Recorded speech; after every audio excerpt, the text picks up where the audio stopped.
Boa noite. Boa noite. Paz do Senhor Jesus. Amém. Quero cumprimentar você também, aproveitar o ensejo e te desejar um Feliz Natal. Eu sei que não deu tempo de eu passar na sua casa comer um pedaço do seu pernil, mas vai ficar para uma próxima oportunidade, que hoje eu não aguento mais ver comida. Amém? Eu espero de verdade que este dia 25 tenha sido bênção na sua vida. Essa é a data do ano que eu mais gosto, porque foi o dia que eu fui batizado. E hoje eu completo 26 anos que desci as águas para a honra e glória do Senhor. Foi de fato o dia mais importante da minha vida. Amém? Sem mais delongas, eu quero compartilhar um trecho da palavra do Senhor nessa abertura de culto, que se encontra no livro do profeta Isaías, capítulo de número 9.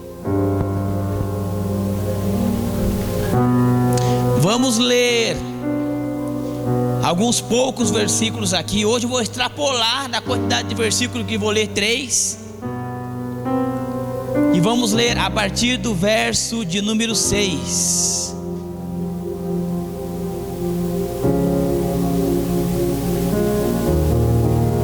A minha versão diz o seguinte: porque o menino nos nasceu, um filho se nos deu, e o principado está sobre os seus ombros, e o seu nome será Maravilhoso, Conselheiro, Deus Forte, Pai da Eternidade e Príncipe da Paz. Amém? Olha só, maravilhoso. Eu não consigo nem explicar a proporção de bondade, de beleza que existe nessa palavra. E é um atributo dado àquele que viria de salvar as nossas vidas. E eles falam ainda mais: além de maravilhoso, conselheiro. Talvez você tenha chegado aqui nessa noite falando: Senhor, mais um ano se passou, entra ano e sai ano, parece que está tudo do mesmo jeito. Eu preciso nessa noite de uma palavra rema para o meu coração. E aí você está invocando o conselho do Senhor. Eu acredito que esse título, esse adjetivo dado ao Senhor Jesus, pode preencher a sua vida nessa noite. Se você veio buscar um conselho do Senhor, eu creio que Ele tem para você. Amém? Deus Forte. E quando eu leio o adjetivo Deus Forte, a palavra está nos dizendo que entre todos os deuses que existem, porque existem muitos, irmãos, muitos, e a palavra vai dizer que o dinheiro é um deles. Entre todos os deuses que existem, Ele é o Deus Forte, Pai da Eternidade e Príncipe da Paz. É a esse que nós viemos louvar nessa noite. Um Jesus que nasceu para transformar a realidade do ser humano, mudar a vida do pecador, tirar homens e mulheres como eu e você da sarjeta, da escravidão do pecado, da criminalidade, da corrupção, e nos transportar para a sua maravilhosa luz, e fazer de nós que pessoas que o mundo não dava nada, em pessoas que podiam um dia falar desse amor. É esse Jesus que está sendo comemorado hoje o seu aniversário. Ah, pastor, será mesmo que ele nasceu no dia 25 de dezembro? Não, é bem provável que não, mas não importa. O importa é que hoje é o dia que nós comemoramos esse nascimento. É o dia que nós comemoramos o início da libertação, o começo do novo tempo. E eu e você estamos aqui hoje para adorar, porque um dia Ele nasceu para transformar a realidade da humanidade. A humanidade que nós estamos inserida, que é corrompida, pecaminosa. E esse Jesus nasceu para mudar a realidade de muitos. E eu e você fomos presenteados com esse nascimento. Então nosso culto hoje é de gratidão, de louvor e adoração, aleluia, porque um dia nasceu o Rei da glória, aquele que traria um novo tempo para a humanidade. E hoje nós vamos cultuar ao Senhor, exaltar ao Senhor, buscar a tua face, porque Ele tem bênçãos para nós, como tem todos os dias. Eu te convido a fazer uma oração nesse início de culto, a orar comigo, com o coração grato, pela oportunidade que o Senhor está nos dando de estar na casa dele nessa noite. Amém? Feche teus olhos, vamos adorar. Senhor, eu quero te louvar nessa noite, te exaltar nessa noite, te agradecer nessa noite, Pai. Sim, Senhor, é uma data muito importante para mim e meu coração fica alegre, festivo, Pai, aleluia, porque num dia como esse, o Senhor, aleluia, me chamou para um novo tempo, Pai. E nesta noite, Pai, nós estamos aqui, Senhor, aleluia, Senhor, satisfeitos, ó Pai, de tanto que comemos nesse dia. Mas muito mais do que isso, Pai, queremos te dar graças, ó Pai, aleluia, Senhor, pela salvação, aleluia, que o nascimento do seu Filho, Pai, nos proporcionou. Nesta noite, Pai, pedimos, ó Pai, que a tua glória, que a tua graça, que o seu poder, ó Pai, que o seu afago, Senhor, nos encontre neste lugar, com o coração contrito, quebrantado, Senhor, sedentos, ó Pai, por uma palavra rema, em nome de Jesus, Pai. Abençoa, Senhor, a vida do meu irmão nessa noite. Abençoa, Pai, a vida da minha irmã nessa noite, Pai. Aleluia, Senhor, nos dá, Senhor, a chance, Senhor, de te adorar, ó Pai, como nunca. Em nome de Jesus, Pai. Manifesta a tua glória nesse culto. Manifesta o teu poder nesse culto, Pai. E se possível, Deus, se possível, Pai, que haja, Senhor, conversão neste lugar. Em nome de Jesus, ó Pai, derramando a tua glória, do teu poder, ó Pai, aleluia, nesta noite. E aqueles que creem dizem amém. Irmãos, aplaudam ao Senhor Jesus. Vamos adorar, porque Ele está aqui nessa noite.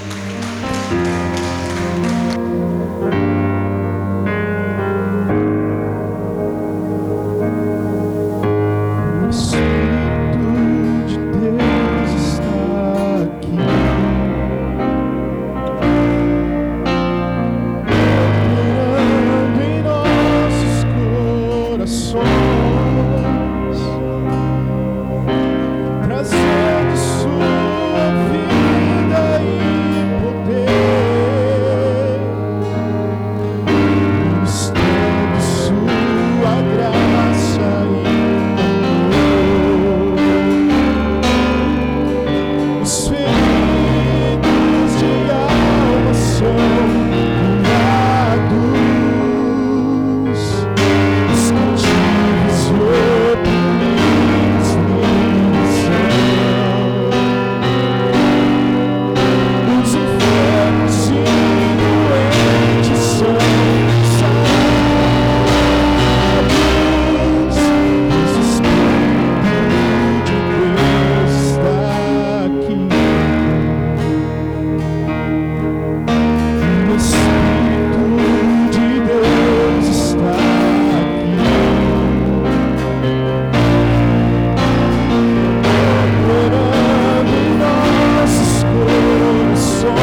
Aleluia, glória a Deus.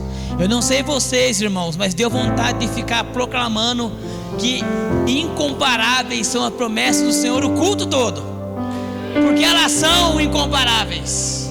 Aleluia. Aquilo que olhos não viram, ouvidos não ouviram e jamais subiu à mente humana, é o que Deus tem preparado para aqueles que o amam. Amém? E agora, sem mais delongas, nós vamos continuar adorando ao Senhor, mas agora ofertando, entregando dízimo, contribuindo para o avanço da glória de Deus, para o avanço do ministério, aleluia, tão importante que é o de resgate de almas. Amém? Pegue seu dízimo, pegue sua oferta, aleluia.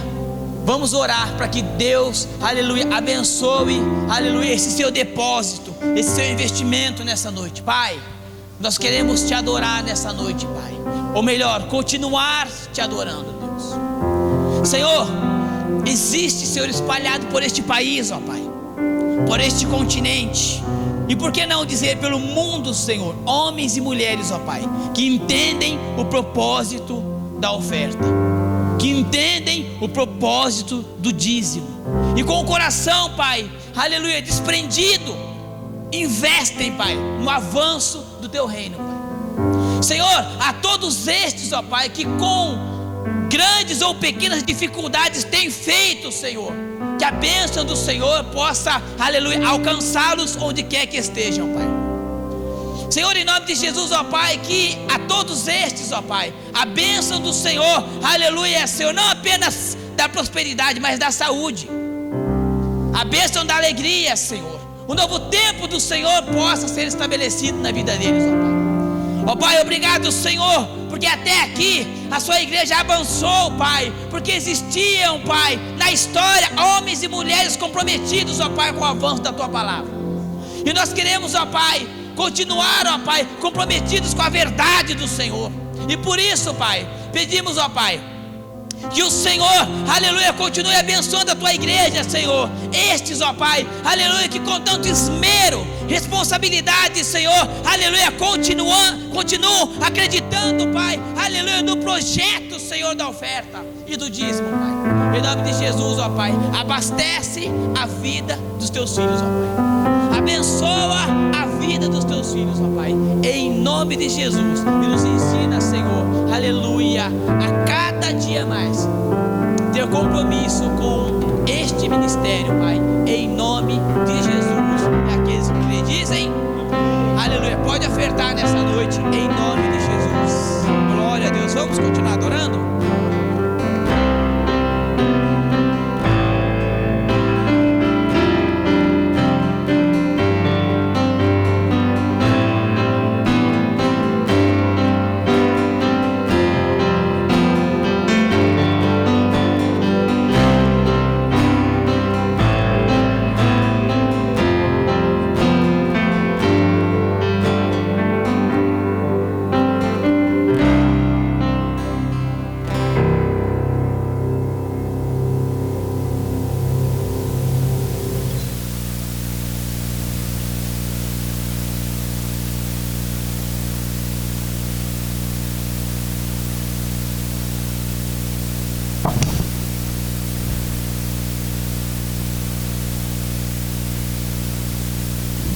Boa noite, igreja. Boa noite. Graça e paz, irmãos.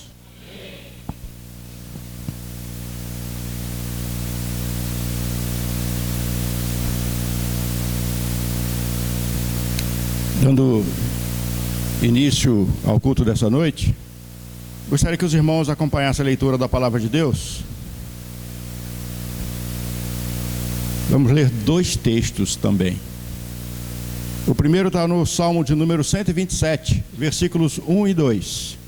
Salmo 127, versículos 1 e 2.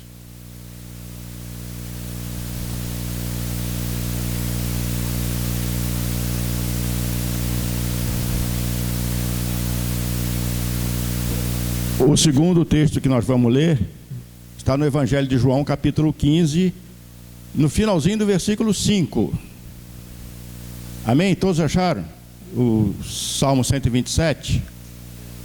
A palavra de Deus, ela diz o seguinte: se não for o Senhor o construtor da casa, será inútil trabalhar na construção. Se não é o Senhor que vigia a cidade, será inútil a sentinela montar guarda. Será inútil levantar cedo e dormir tarde, trabalhando arduamente por alimento. O Senhor concede o sono àqueles a quem ama. Amém? Agora, Evangelho de João, capítulo 15, versículo 5, somente o finalzinho dele. Lá está escrito: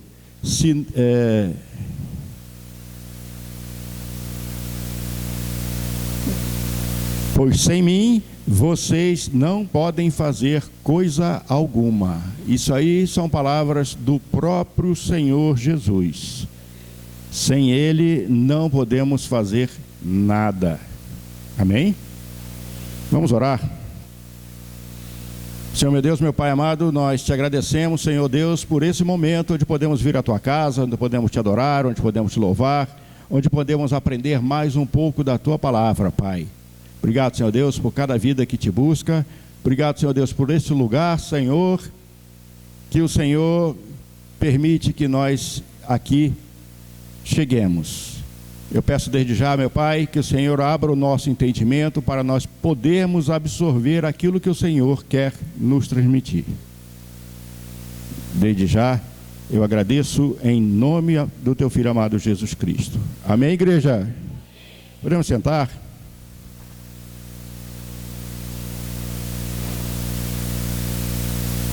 Estamos chegando ao fim de 2022. Essa é a última semana de 2022. Semana que vem já é outro ano, já é 2023. E é uma época de balanço, né? Finalzinho de ano, as empresas fazem balanço. Nas nossas vidas nós também devemos fazer balanços. E projetos, né? Projetos para um novo ano que vai começar. 2023 está aí, a portas. Então, é um momento de reflexão. Como foi para você o ano de 2022? O que foi feito? O que deixou de fazer? O que deu certo? O que deu errado? Por que deu errado? E como será 2023? É época de fazer planos. Agora, enquanto o ano novo não chega, vamos fazer planos para atravessar o ano de 2023.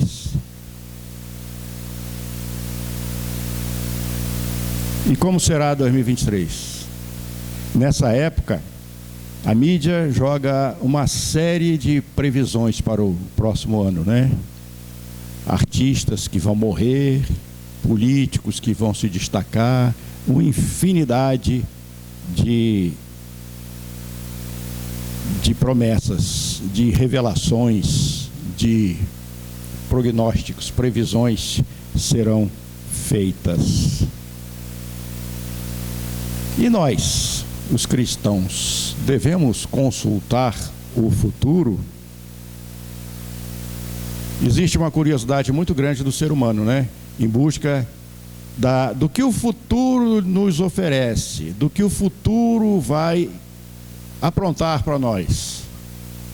Aí se consulta horóscopos, cartomante, vidente, os búzios, né? E até mortos. Há pessoas que consultam até as pessoas que já morreram sobre os planos do futuro. E essa curiosidade sobre o futuro não é exclusividade dessa nova geração. É uma prática comum ao longo dos anos. Desde os primórdios da humanidade existe essa curiosidade de como será o futuro. Existem registros arqueológicos, né, que apontam que os babilônios consultavam o futuro, videntes, cartomantes, etc. Os sumérios, os etruscos e um monte de civilização que não existe mais. Todas elas tinham a curiosidade do futuro. Só que a consulta ao futuro, a gente sabe que é uma prática proibida na Bíblia. A Bíblia proíbe. Já leram isso? Levítico 19:31 e Deuteronômio 18:11. Deus não se agrada daqueles que consultam o futuro. Quando a gente abre o horóscopo, vai ler o futuro, procura algum vidente, alguma cartomante aí e tal, seria como se a gente mandasse um recado para Deus: eu sei o que vai acontecer, então eu não preciso de você, vou te dar folga, Senhor. E não é isso que Deus quer. Deus quer cuidar de nós. Ele tem prazer em cuidar de nós. E o curioso é que muitos cristãos, membros de igreja, frequentadores antigos, também utilizam essa prática de consultar o futuro. Como? Indo nas igrejas ouvir profecias. A pessoa ouve que tal profeta, ali tem um profeta, e o que ele fala acontece, vou lá. Aí amanhã, ali na outra igreja tem um outro profeta, tem uma profetisa lá que é top, vou lá. E vai. Em vez de procurar consultar a palavra de Deus, prefere, mais fácil, né? Consultar as profecias. E vive nessa prática de profetada em profetada. Algumas até se cumprem, né? Nostradamus, né? As centúrias de Nostradamus diz que um percentual bem pequeno delas se cumpriu. É lógico, né? Se alguém prever que vai cair um avião de 2023, vai cair um avião, vai acertar. Porque são milhares de voos que acontecem, né? Um vai cair, é certeza. E que não seja o que nós estejamos. De preferência, não seja o nosso, né? Nem o do vizinho do lado, porque se não for o meu dia, mas for o dia do colega do lado aí eu vou de carona, né? Aí eu vou ensinar um segredo para vocês. Você quer consultar o futuro? Quer saber como vai ser o futuro? Está aí o segredo. Plante. Plante. O apóstolo Paulo, orientando os Gálatas, ele disse que nós colhemos tudo aquilo que nós plantamos. Hoje, nós somos produto daquilo que nós plantamos lá atrás. Hoje nós estamos colhendo aquilo que nós plantamos. E amanhã, no futuro, nós colheremos aquilo que vamos plantar também. Então, quer conhecer o futuro? Plante. Plante que você vai colher. E quando nós esperamos a colheita daquilo que plantamos, dificilmente seremos decepcionados, dificilmente teremos frustrações, porque nós vamos colher. Voltando ao planejamento, né?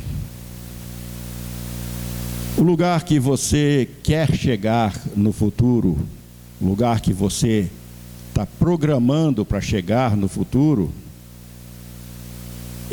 você vai estar mais próximo de Deus ou mais distante de Deus?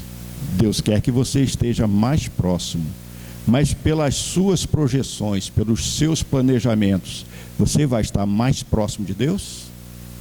Inclua isso nos seus projetos para 2023. Se aproximar mais de Deus. Aonde você quer chegar?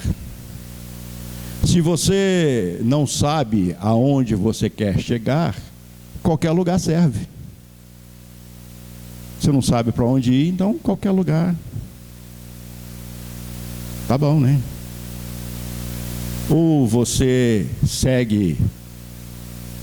Não vou fazer planos, não vou fazer planejamento. Eu vou seguir aquela filosofia do Zeca Pagodinho. Já viram? Deixa a vida me levar. Deixa a vida me levar. seus planos, os planos que você está fazendo ou já fez, eles estão de acordo com as orientações de Jesus? Ah, mas eu não conheço as orientações de Jesus. Está aí um bom motivo para você começar a se aprofundar na palavra de Deus. Conhecer os planos de Jesus, o que Ele orienta, como deve ser o nosso procedimento. Queria compartilhar com os irmãos hoje algumas sugestões sobre planejamento do futuro, planejamento para o futuro. No domingo passado, no culto de domingo passado, pastor Felipe, ele pregou uma palavra muito interessante sobre a morte, né? A morte do rei Ezequias. É um texto, uma história que está descrita em 3 partes da Bíblia, né? Está escrito em 2 Reis, 2 Crônicas e o livro do profeta Isaías. Descreve essa passagem do rei Ezequias. Vocês já viram? Vocês conhecem? Isaías foi até o rei estava doente, e o Isaías chega para o rei e fala: ô rei, põe a tua casa em ordem que você vai morrer. Põe as barbas de molho. Conserta a tua vida, porque você vai morrer. Aí Isaías deu o recado, cumpriu a parte dele e foi embora, né? Antes de chegar no portão do palácio, Deus manda ele voltar e fala para Isaías: volta e fala para o rei que eu vou dar mais 15 anos de prorrogação para ele. Dá uma colher de chá para ele. Mais 15 anos. E Isaías volta e se cumpre, né? E se cumpre essas questões aí, tudo. Mas o que o pastor Felipe enfatizou foi a oração de Ezequias. Vocês lembram? Ezequias, na oração dele, ele falou algumas coisas interessantes. Foi uma oração curtinha, né? Poucas palavras. Ele disse: lembra-te, Senhor, como eu tenho te servido com fidelidade. Primeira parte da oração dele. Vamos nos ater só a isso. O que a gente pode tirar daí? O pastor Felipe discorreu sobre a oração, né? E eu não vou repetir, lógico, né? Primeira coisa, servir, servo. Ezequias era rei, mas era servo de Deus. Ele estava a serviço de Deus. E algumas dessas características aqui de Ezequias saem para nós. Nós também deveremos ter essas credenciais que Ezequias mostrou para o rei, mostrou para Deus. Ezequias falou: eu sou servo. E nós somos servos? Estamos a serviço de Deus? Estamos a serviço do reino? Estamos a serviço da igreja? Ou estamos apenas tirando proveito do que o reino nos oferece, do que a igreja nos oferece? Muitas vezes a gente troca de posição, né? A gente, em vez de servo, quer que Deus seja o nosso servo. E a gente dá ordem para Deus: Deus, Senhor, eu estou com tal problema, o Senhor tem que resolver para mim. Mas é assim, assim, assim, desse jeito. E a gente dá as coordenadas para Deus. Dá o passo a passo, né? O checklist. O Senhor tem que fazer assim, Deus. Se não for desse jeito, o Senhor não sabe fazer. A gente tem que se colocar como servo. A gente tem que estar a serviço de Deus. Eu lembro, eu já citei aqui algumas vezes, né, de uma frase de John Kennedy, quando ele assumiu a presidência dos Estados Unidos, lá nos anos 60 do século passado. A maior parte de vocês não era nascida, né? Nos anos 60. Kennedy, quando ele assumiu, ele disse: não pergunte o que o seu país pode fazer por você. Pergunte o que você pode fazer pelo seu país. E na igreja também deve ser essa mesma prática. Não pergunte o que a igreja pode fazer por você. Pergunte o que você pode fazer pela igreja. Se Deus te colocou numa igreja, é porque Ele tem planos para você. E você não foi escolhido para ficar sentado no banco. Tem atividades para você executar no corpo de Deus. A segunda qualidade que Ezequias mostrou é a fidelidade, né? Fiel. Ele se mostrou fiel. Fiel é aquele, o que mostra fidelidade é aquele que segue somente o Senhor do universo. Existem outros deuses. Pastor Felipe acabou de falar, né? Existem inúmeros outros deuses. Dinheiro talvez seja o maior concorrente, né, das nossas atenções. O dinheiro é talvez o maior concorrente de Deus nas nossas atenções. O nosso patrimônio, como muitos idolatram os seus patrimônios. Seu emprego. Teve uma época que eu idolatrava o meu emprego. Meu emprego era tudo para mim. Fui curado, graças a Deus, né? Então, a fidelidade é outro componente que deve fazer parte da nossa vida. Aí no final da oração dele, ele diz: sempre fiz aquilo que querias, sempre fiz aquilo que querias que eu fizesse. Ezequias diz que ele fazia, sempre fez, né, aquilo que Deus queria que ele fizesse.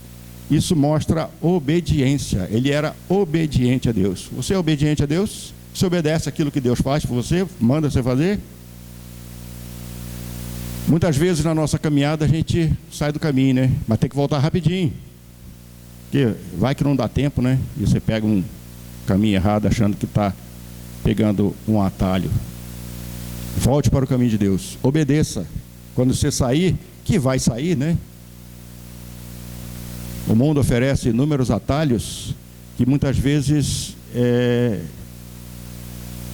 no meio da nossa fraqueza, a gente trilha por esse caminho, mas depois volta, tem que voltar.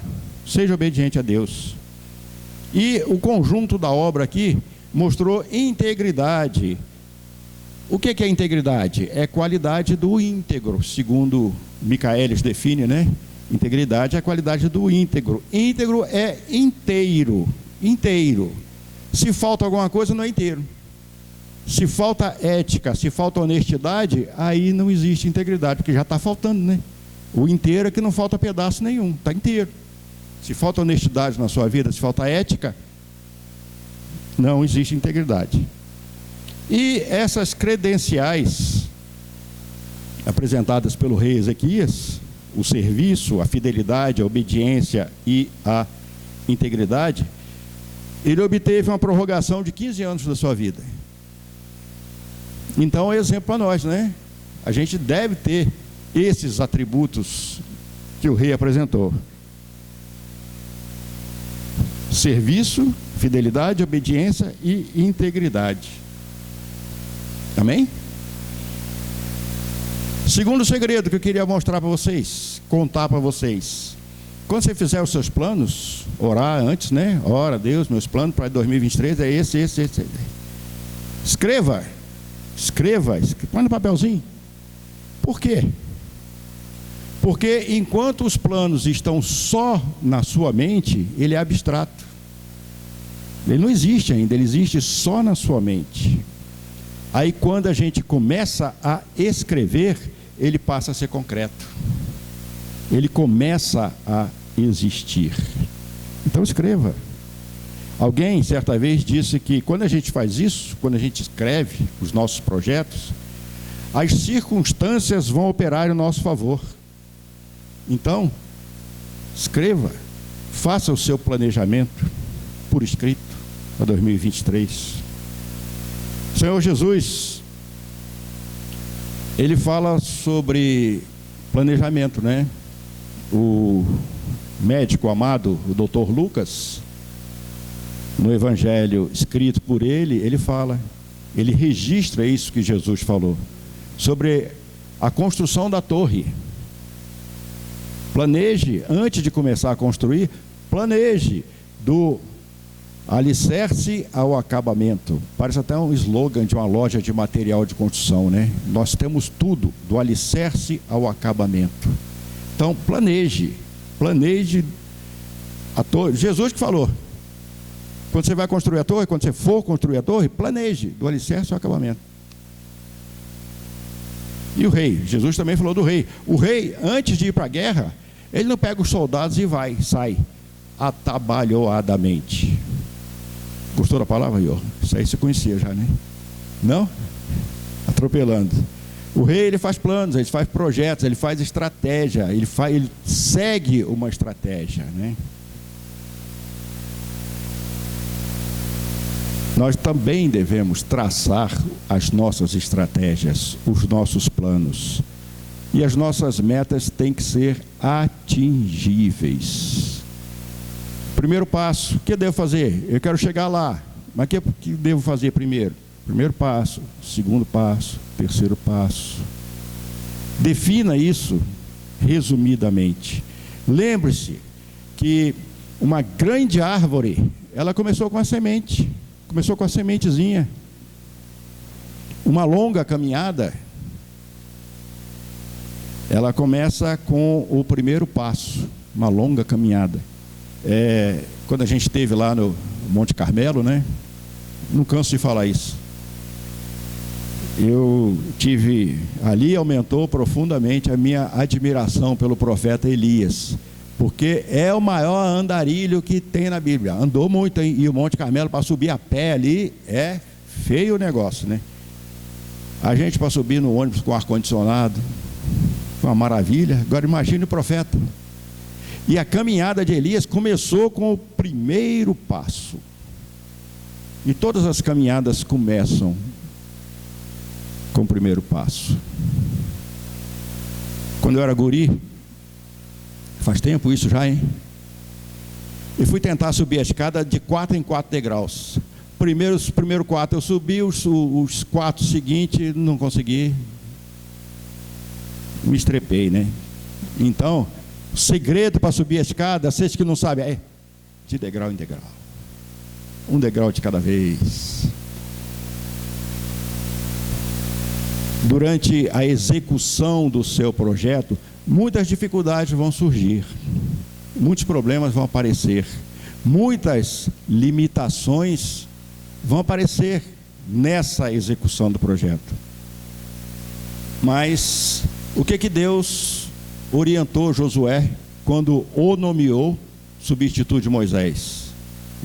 Deus falou para Josué: Josué, é você agora que vai conduzir o povo. Moisés está morto, agora é você. Não desanima, Josué. Tenha ânimo. Ânimo, Josué. 3 vezes Deus fala para Josué, né? Tenha ânimo. Anime-se, Josué. Então, tenha ânimo. Você também é um conquistador, tal qual Josué, guardadas as devidas proporções, logicamente, né? Mas você deve ter o mesmo ânimo de Josué. Não desanimar. Você tem que monitorar o seu planejamento e fazer ajustes quando necessário. De repente, ao longo da caminhada, alguma coisa sai do compasso e você tem que ajustar. Monitore o seu planejamento. Acompanhe. Não perca de vista. Você tem que concluir aquilo que você planejou. Neemias. Vocês lembram de Neemias? Neemias começou a construção dos muros. E o povo lá não gostou muito, né, da obra de Neemias, o povo que estava lá, os inimigos lá. E eles queriam desmanchar aquilo que Neemias construía. E o que Neemias fazia? Numa mão ele tinha a ferramenta, na outra ele tinha a espada. Tem a espada na sua mão? Aqui é a espada. Palavra de Deus, né? Efésios diz que a espada afiada corta mais do que... Vocês conhecem, né? Proteja os seus planos. Vigie. Monitore. Eles vão se cumprir. Se Deus estiver na frente, eles se cumprem. Outro segredo: ore mais. Você está orando? Está orando já? Ore mais um pouquinho. Leia mais. Leia mais a Bíblia. Aprenda a Bíblia. Tem muito para ensinar aqui. Adquira o hábito de ter um período devocional. Reserve um espaço exclusivo, um espaço do seu dia exclusivo para Deus. Aí você fala: meu dia é muito corrido, muito complicado para mim, não tem tempo. Acorda um pouquinho mais cedo. Acorda um pouquinho mais cedo e tire alguns minutos. Existe um projeto de ler a Bíblia, né? Uma vez por ano. Ler a Bíblia toda uma vez por ano. Muitas pessoas fazem isso. Eu já vi pessoas até que conseguiram ir até abril. Depois não vai mais, né? Se é difícil ler a Bíblia, se você acha difícil, tem uma coleção de livrinho pequenininho chamado Pão Diário. Adquiram, e é baratinho aquilo ali. Quanto que é? R$15, 20? É baratinho. Compra um negocinho daquele e leia uma vez. Ali é um dia, né? Cada dia uma mensagem e um comentário. Leia aquilo. Lógico que não substitui a leitura da Bíblia, mas é mais prático. Utilize essa prática. Reduza. Pastor Gilberto comentou na quarta-feira, no culto de quarta-feira aqui, ó. Reduza o seu tempo de internet, o seu tempo de Facebook. Reduza e invista no seu tempo. O tempo é o bem mais valioso que a gente tem, porque se perder, não recupera. Perdeu o tempo, acabou, aquele já foi, não recupera mais. Dinheiro, se perder, você recupera, mas o tempo não. Saúde, muitas vezes, se você perder, você recupera, mas de tempo não. É um bem valioso. Invista o tempo naquilo que vai lhe trazer benefícios. Descarte as coisas inúteis que só sobrecarregam o seu HD. Olha, o meu está lotado já e está falhando demais. Mas quando a gente abre o celular, né? Celular que muitas vezes não é benéfico, a gente é movido por tamanha curiosidade que, sem perceber, a gente fica muito tempo ali, né? Vendo coisas inúteis, coisas que não vão acrescentar nada na nossa vida, movidos unicamente pela curiosidade. Um exemplo: mudou o governo agora, né? O presidente vai assumir dia 2 de janeiro, 1º de janeiro, né? 2 de janeiro, vai assumir agora, semana que vem. Já está nomeando lá os ministros. Aí o segundo escalão, aí você tem aquela curiosidade: quem vai ser o novo presidente da Nuclerbras? Meu irmão, seja quem for, não vai alterar a sua vida. O que você tem com a Nuclerbras? Se for fulano, ciclano, beltrano, isso aí interessa. Quem vai ser o novo técnico do São Bento? Olha, São Bento que está disputando a Série Z do campeonato, sei lá, campeonato que é. O que isso vai alterar na sua vida, filho? O marido. Quem vai ser o próximo marido daquela cantora famosa que separou 50 vezes? Não altera nada. A Shakira e o Piquet, não o Nelson Piquet, o Piquet zagueiro lá do Barcelona, né? Eles estão separando. Aí eles estão brigando para ver quem vai ficar com o avião. Eles têm um avião, né? A Shakira quer o avião, o Piquet quer o avião. Quem vai ficar com o avião? O que isso vai acrescentar nas nossas vidas? Será que algum dia eles vão dar carona para a gente, para ir lá para o sertão nordestino? Então são coisas que só ocupam a nossa mente, que já é limitada, né? Já é limitada e a gente não consegue guardar nem as informações úteis.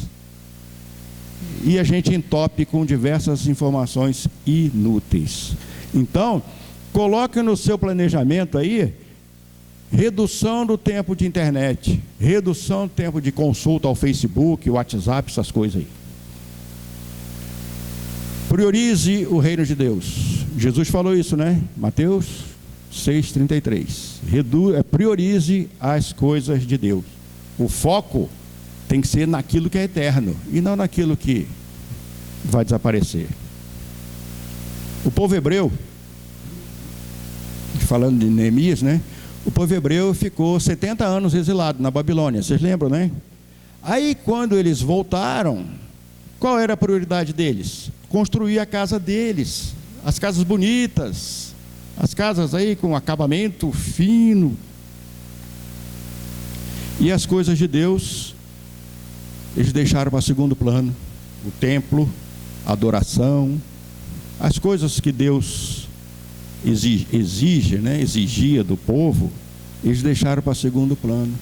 E qual foi o resultado disso? As bênçãos ficaram retidas. O povo não foi abençoado. Aí quando eles mudaram a postura, quando eles começaram a priorizar as coisas de Deus, aí a prosperidade os alcançou. Aí eles começaram a ser prósperos. Por isso, segredo, priorize as coisas de Deus. Acabando aqui, gente, ó. Glória a Deus. No início desse mês, eu tentei conversar com uma pessoa que trabalhava demais. A pessoa estava trabalhando demais. Vocês lembram, né? E eu não conseguia conversar. Eu mandava mensagem e a pessoa não recebia, não respondia. Conversava, tentava ligar. Ligação, então, não atendia de jeito nenhum. Lógico, né? Está trabalhando, vai atender ligação. Aí, em determinado dia, me responde por mensagem, às 2 horas da madrugada. Foi o tempo que ele achou para me responder. 2 horas da manhã. Olha, o cara estava trabalhando até 2 horas da manhã. E ele não conseguia enxergar que aquilo ali, o exagero, né, nas horas trabalhadas, estava comprometendo a saúde dele. Compromete a saúde dele. Compromete o relacionamento dele com a família. Ele está pondo em jogo o casamento dele, a família dele, a saúde dele, pelo excesso de trabalho.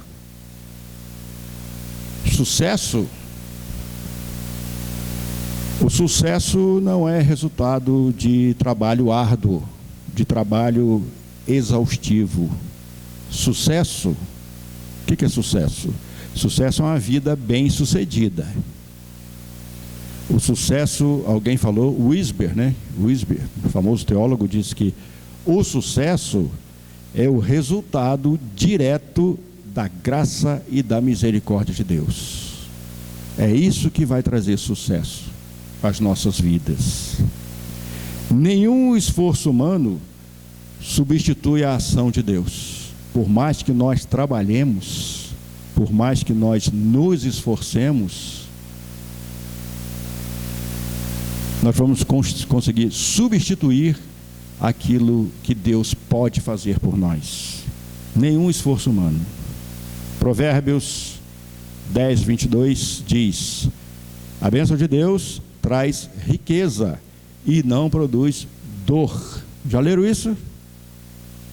A bênção de Deus traz riqueza e não produz dor. Por isso, pense nisso, nessas coisas, quando você fizer os seus planos para 2023. Não deixe a vida te levar. Não pretenda chegar em qualquer lugar. Planeje. Planeje. E no dia 25 de dezembro de 2023, daqui a um ano, 25 de dezembro de 2023, como você deve estar? Como você quer estar? Aonde você quer estar? Comece a planejar isso. Se veja daqui a um ano e trabalhe para que isso se concretize, para que isso aconteça. Siga o planejamento, siga as orientações de Deus, siga o conceito de Deus e você será bem sucedido, terá sucesso. Porque Deus quer a sua prosperidade, Deus quer o seu bem-estar, mas Ele quer a sua presença junto dele. Amém? Vamos nos colocar de pé?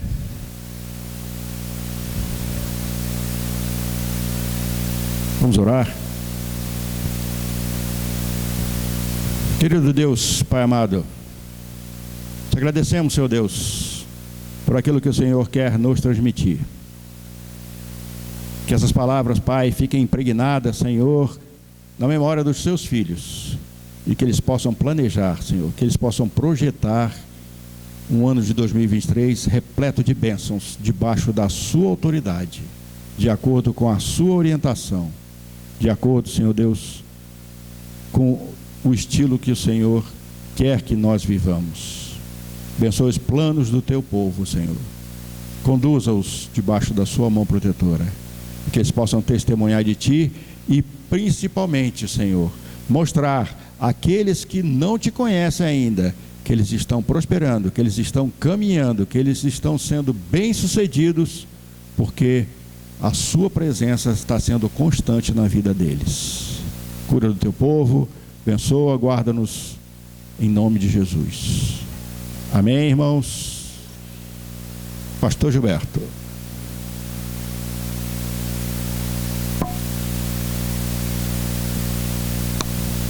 Boa noite, igreja, graças e paz. Bem, acho que o irmão está conosco. Não é o Douglas, não, né? Não, né? Ah, eu estava confundindo. É seu pai. Seu pai, Miguel. Miguel tem controvérsia, viu? Mas somos irmãos em Cristo, então não tem jeito, né? Prazer tê-lo aqui nessa noite. Glória a Deus. Eu sempre gostei de futebol, né? Desde garoto, 7 anos, 8 anos de idade, eu procurava os campinhos da vida, né? Lá no bairro, na vila onde morava, lá para a gente jogar futebol. E esse ano aqui eu não pude assistir a maioria dos jogos da Copa do Mundo, eu não pude assistir. Mas alguns que eu assisti, eu percebi algo assim que me chamou a atenção. Os jogadores, a hora que eles iam entrar em campo, eles entravam com o pé direito. Foi algo assim que me chamou a atenção. Toda vez que havia aquela substituição, aquele que entrava, ele muitas vezes até ele ia com o pé esquerdo, mas aí ele dava um passinho na frente para não entrar com o esquerdo, para entrar com o direito, né? E o pastor estava ministrando e eu estava pensando sobre isso. E aí o texto que o pastor Luiz leu nessa noite, Jesus falando assim: sem mim nada pode fazer. Pode entrar com o esquerdo, com o direito, do jeito que você quiser, sem mim nada pode fazer. Vamos entrar num ano novo aí, sem o Senhor Jesus nós nada podemos fazer, nada. Eu estava pensando hoje na minha casa, e eu quero ministrar sobre isso na igreja, sobre as questões que elas estão pré-determinadas. Estavam pré-determinadas no Antigo Testamento, estão pré-determinadas para este tempo que nós vivemos, está pré-determinados de uma forma escatológica para aquilo que vai chegar. Mas eu gostaria também de dizer que Deus, ele intervém, mesmo estando pré-determinado. Deus intervém com a sua graça, a sua bondade. Então eu tenho certeza que esse ano de 2015, 2023, 2015, de onde eu tirei isso, Jesus? 2015.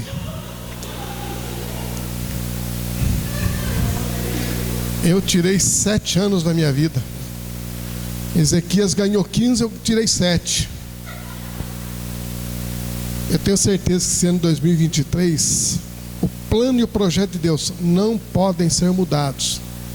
Já estão pré-determinados, mas Ele intervém na história como Ele fez muitas vezes. Então, em nome de Jesus, sem o Senhor Jesus, você não pode fazer, mas com Ele, Deus pode entrar e Ele pode mudar a história. Amém? Glória a Deus. Domingo, nosso culto estará começando. Domingo não, sábado, né? Desculpe, porque nós vamos ter o culto da virada. Então nós vamos ter o culto no sábado e não vamos ter no domingo o culto. Então nosso culto no sábado começará às 22 horas. Amém? Glória a Deus. Mas antes do culto do sábado, nós teremos o culto de quarta-feira. Quarta-feira eu te espero aqui, porque Deus tem uma palavra para a sua vida. Amém? Vamos orar, vamos agradecer a Deus por essa noite. Senhor nosso Deus, Deus de graça, paz, bondade, nós, meu Deus, nos curvamos diante da Tua soberania, do Teu senhorio, Senhor amado, e declaramos, ó grande Deus, o Teu governo sobre as nossas vidas, nossa casa, nossa família, Senhor. Obrigado, meu Deus, por esse tempo na Tua casa que estivemos aqui, Senhor, esse tempo de adoração, de encontro contigo, Senhor. Obrigado pela Tua presença, pela Tua palavra ministrada, Senhor. Ó Deus, em nome de Jesus, que esta palavra ministrada nessa noite, ela possa, meu Deus amado, encontrar em nosso coração um terreno fértil, ó Deus amado, para lá frutificar, Senhor amado. E frutificando, Senhor, nós possamos, ó Pai, usufruir, ó Pai, deste fruto abençoado da Tua palavra, Pai. Obrigado, Senhor, por cada vida que entrou por essa porta. Meu Deus, que a bênção do Senhor, que o Teu reino, a Tua verdade, a Tua luz se estabeleça, meu Deus, sobre a vida de cada um dos Teus filhos, ó Pai. Ó Deus, em nome de Jesus, abençoa aqueles, ó Deus, que por força maior, Senhor, não puderam estar conosco nesta noite. Ó Deus, que o Senhor os esteja visitando e os abençoando também, Senhor. Nos abençoa, Senhor, no decorrer dessa semana que nós estamos entrando, nos dá a Tua direção, a Tua graça, meu Deus, nos conduz, meu grande Deus, porque cremos, ó Deus, no Teu propósito para as nossas vidas, e cremos, ó grande Deus, que o Senhor nos chamou, ó Deus, para este propósito, ó Pai amado. Por isso, ó Deus, nos conduz, ó Deus querido, para, ó Deus, chegarmos lá, Senhor. Deus de graça e bondade, nos conduz agora para o nosso lar, debaixo da Tua graça e da Tua proteção. Pedido esse nós fazemos em nome do Senhor Jesus. E que o amor de Deus, a graça de nosso Senhor e Salvador Jesus Cristo, a comunhão e as consolações do Espírito Santo seja sobre nós hoje e eternamente. Amém. Deus abençoe sua vida, queridos. Aleluia.